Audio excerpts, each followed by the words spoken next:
Baik, Assalamualaikum warahmatullahi wabarakatuh.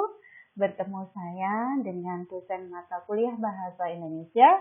Untuk yang pertama, perkenalan dulu ya, karena kita belum kenal dan baru pertama kali bertemu. Untuk nama, saya Ibu Anjar Setianingsih, bisa dipanggil dengan sebutan Ibu Anjar. Untuk selama 1 semester ke depan, saya akan mengampu mata kuliah Bahasa Indonesia. Untuk nomor HP nanti yang bisa dihubungi, Anda bisa menghubungi saya di nomor 085 750 401 223. Baik, untuk yang pertemuan pertama ini, yang pertama saya akan membahas berkaitan dengan kontrak kuliah dulu. Di dalam kontrak kuliah nanti akan saya jelaskan mengenai RPS selama 1 semester ke depan untuk mata kuliah Bahasa Indonesia.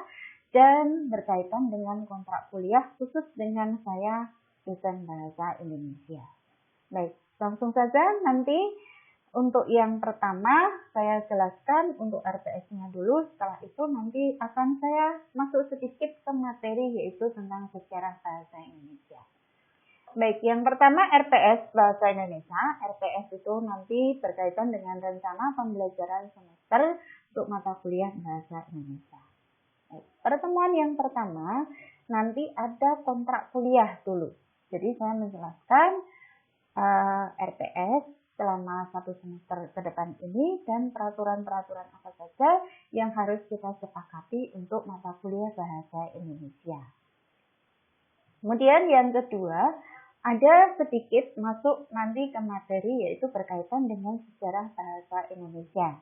Nah, di dalam sejarah Bahasa Indonesia ini nanti akan kita bahas asal mula dari Bahasa Indonesia itu awalnya berasal dari bahasa apa. Kemudian perkembangannya bagaimana. Untuk yang terakhir nanti akan saya berikan soal ITE, silahkan nanti bisa dikerjakan langsung di e-learning masing-masing mahasiswa ya. Selanjutnya untuk pertemuan yang kedua.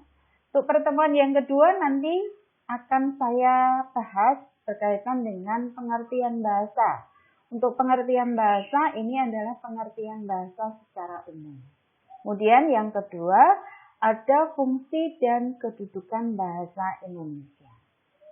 Untuk tugasnya nanti ada soal IC dan membuat rangkuman untuk materi pertama dan kedua. Karena untuk materi pertama dan kedua ini memang saling berkaitan, satu sub.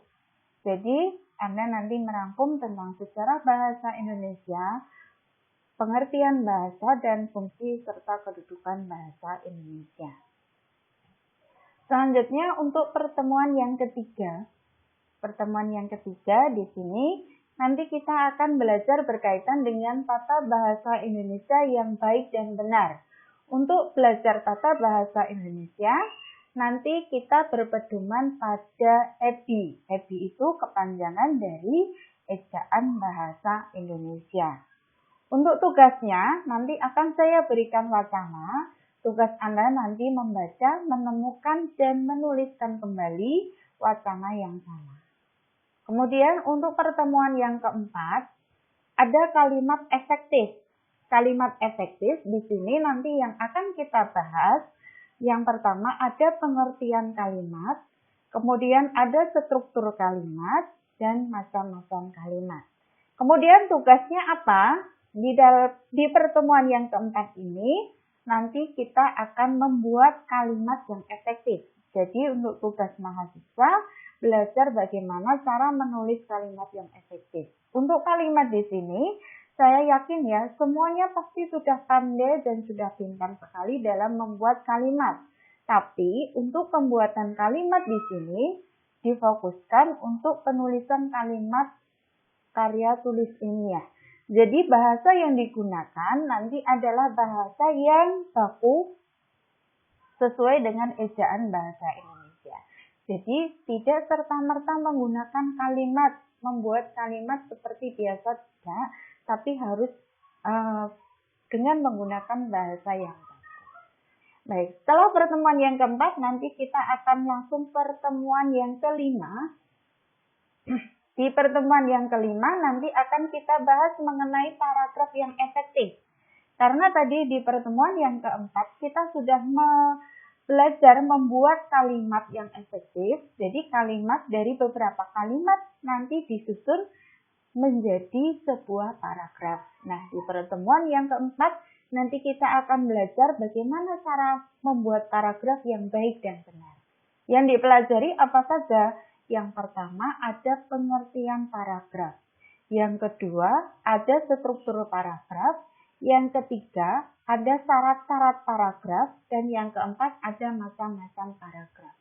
Tugasnya nanti apa? Untuk tugasnya nanti membuat paragraf. Selanjutnya pertemuan yang keenam, nanti ada pilihan kata atau diksi dengan tepat. Jadi di sini nanti untuk pilihan kata Anda membuat wacana, ada sebuah wacana dengan pemilihan kata yang tepat. Jadi di sini nanti akan saya jelaskan dulu tentang pengertian diksi, syarat-syarat pemilihan kata dalam berbagai kesalahan berbahasa. Tugasnya nanti Anda membaca, menemukan pilihan kata dalam kalimat, kemudian menuliskan kembali dengan pilihan kata yang tepat. Pertemuan yang ketujuh, nanti akan saya ajarkan bagaimana cara menulis makalah.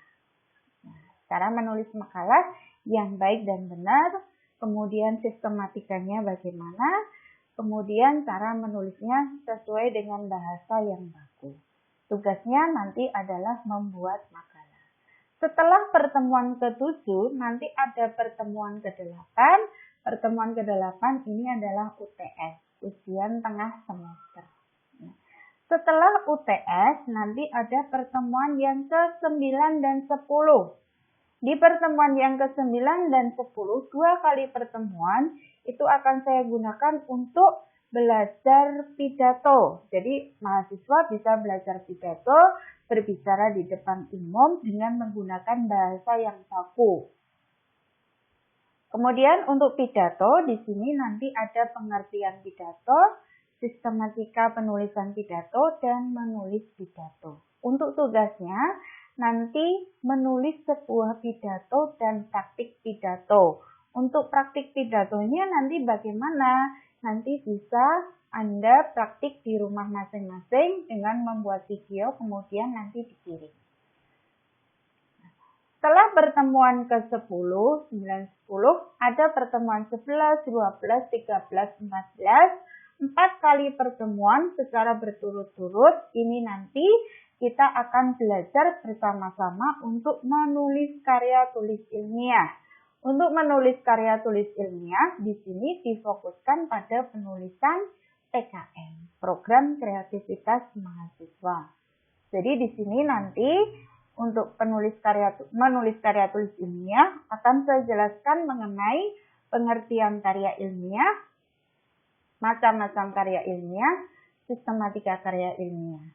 Nah, untuk karya ilmiah semuanya difokuskan untuk penulisan PKM. Selain itu, juga akan saya ajarkan berkaitan dengan kutipan.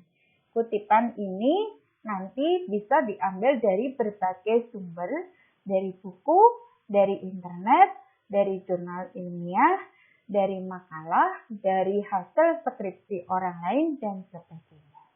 Kemudian, juga saya ajarkan bagaimana cara menulis daftar pustaka yang benar, sesuai dengan format penulisan karya tulis ilmiah yang ada di kampus ITB AAS ini. Kemudian artikel, nanti saya jelaskan juga yang dimaksud dengan artikel dan bagaimana cara mencari artikel lewat internet. Kemudian juga jurnal ilmiah, nanti di jurnal ilmiah ini akan saya ajarkan berkaitan dengan bagaimana cara menulis jurnal, bagaimana cara mencari jurnal lewat internet, baik jurnal nasional maupun jurnal internasional. Yang terakhir nanti Anda menulis karya ilmiah. Untuk menulis karya ilmiah PKM ini nanti dikerjakan secara berkelompok. Kemudian untuk tugasnya nanti jelas Anda menulis karya tulis ilmiah PKM secara berkelompok. Saya berikan waktu sekitar nanti untuk belajar dan menulis 4 kali pertemuan, yaitu sekitar 1 bulan. Cukup ya. Kemudian untuk pertemuan yang ke-15 nanti Anda mengumpulkan presentasi hasil karya ilmiah PKM-nya. Jadi nanti Anda tugasnya membuat video presentasi karya ilmiah. Bisa Anda lewat media Zoom atau media Google Classroom atau dengan mengambil gambar dengan video atau yang lain-lain. Pertemuan yang ke-16 nanti ada UAS, ujian akhir semester. Nah, untuk RPS Bahasa Indonesia selama 1 semester ke depan sudah saya jelaskan dari pertemuan yang pertama sampai pertemuan yang ke-16. Itu nanti hal-hal yang akan kita pelajari selama 1 semester ke depan. Untuk selanjutnya, kontrak kuliah. Nanti untuk kontrak kuliah di sini yang pertama akan saya jelaskan mengenai penilaian terlebih dahulu. Untuk kehadiran karena di sini kita daring, maka saya nanti akan mengajunya ke absensi. Jadi untuk absensi tolong jangan berbohong, maksudnya untuk absensi jujur saja. Jika memang Anda pas jam mata kuliah itu melihat materi, melihat video dan sebagainya di e-learning, silakan juga untuk absensi. Tapi jika berhalangan untuk tidak bisa melihat pas hari itu, silakan sebisa mungkin jangan ikut absensi. Kemudian yang kedua, penilaian saya ambil dari tugas setiap pertemuan. Karena setiap pertemuan ini saya memberikan tugas kepada mahasiswa, jadi untuk penilaiannya juga saya ambil dari tugas. Kemudian untuk UTS dan untuk UAS. Yang kedua, silakan nanti tugas dikumpulkan sesuai dengan waktu yang sudah ditentukan. Waktu yang sudah ditentukan kapan, nanti disesuaikan dengan tugas yang sudah saya berikan. Nanti tugas yang saya berikan itu nanti akan saya berikan waktunya, kapan saatnya untuk mengumpulkan. Kemudian yang ketiga, jika ada yang tugas yang dikumpulkan terlambat, maka akan mendapatkan sanksi berupa pengurangan nilai. Ada pengurangan nilai nanti bagi mahasiswa yang terlambat mengumpulkan. Yang keempat, jika ada materi atau tugas yang akan ditanyakan, tanyakan juga ketika jam mata kuliah berlangsung. Bisa nanti lewat e-learning atau bisa nanti lewat WA. Silahkan nomor saya bisa disimpan di HP kalian masing-masing. Nah, itu tadi berkaitan dengan kontrak kuliah sama penjelasan RPS selama 1 semester ke depan. Baik, kalau ada yang mau ditanyakan silahkan nanti bisa menghubungi saya di WA. Untuk selanjutnya, saya akan masuk sedikit ke materi, yaitu berkaitan dengan sejarah bahasa Indonesia.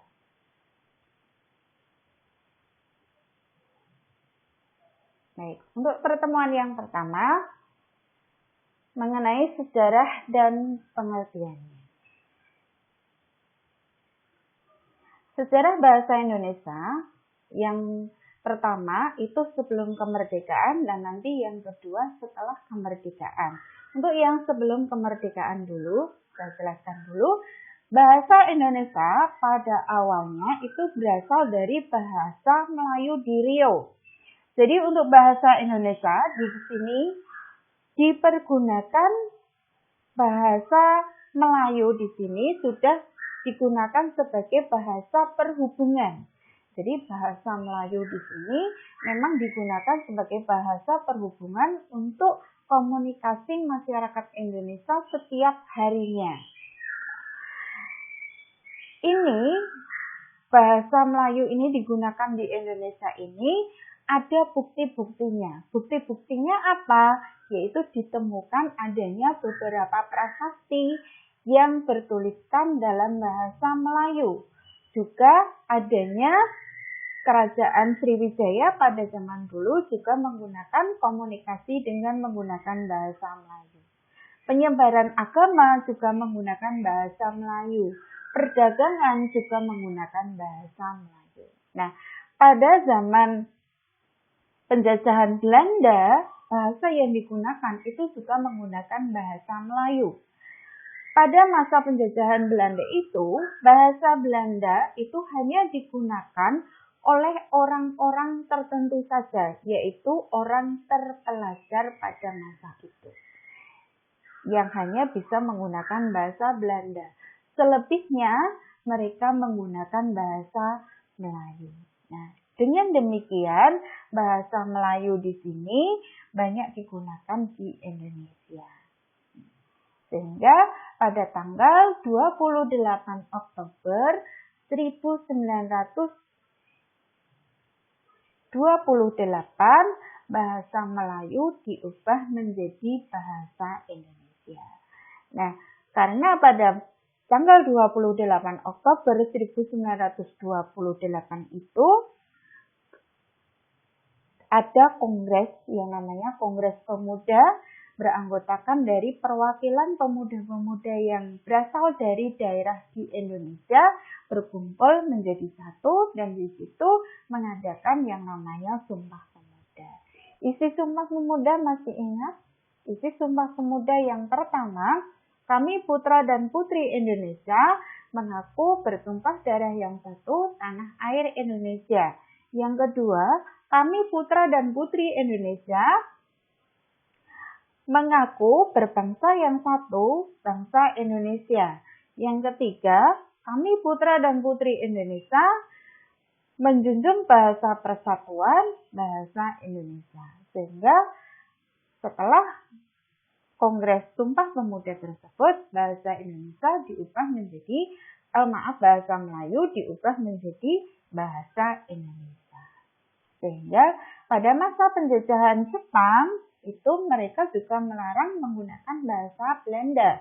Ini menjadi hal positif bagi bangsa Indonesia karena apa?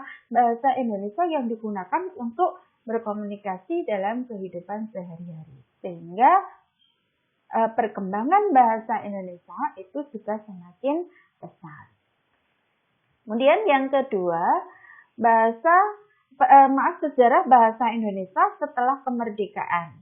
Setelah kemerdekaan, Indonesia merdeka pada tanggal 17 Agustus 1945, kemudian pada tanggal 18 Agustus 1945, bahasa Indonesia ditetapkan ke dalam UUD 1945 pasal 36 yang menetapkan atau mengatakan bahwa bahasa Indonesia sebagai bahasa negara.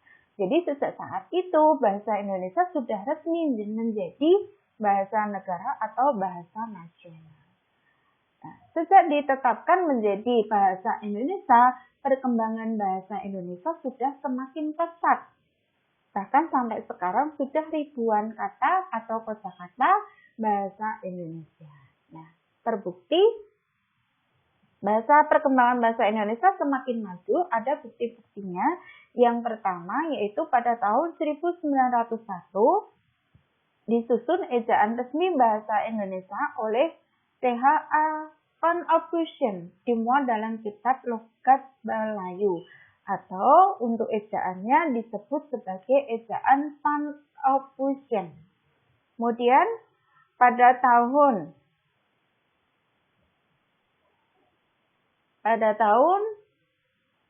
1947, tepatnya pada tanggal 19 Maret 1947, diresmikan penggunaan ejaan Republik atau disebut sebagai ejaan Suwandi. Kemudian selanjutnya pada tanggal 31 Agustus 1972 ditetapkan penggunaan ejaan bahasa Indonesia yang disempurnakan dan pedoman umum istilah resmi.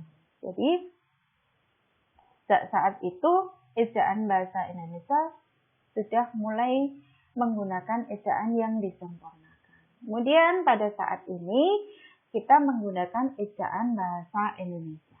Jadi perkembangan ejaan dari tahun ke tahun itu sudah semakin pesat dan berkembang. Baik, itu sedikit berkaitan dengan sejarah bahasa Indonesia. Silahkan apabila ada pertanyaan bisa Anda pertanyakan lewat chat e-learning atau bisa menghubungi saya di nomor WA saya. Baik, terima kasih. Wassalamualaikum warahmatullahi wabarakatuh.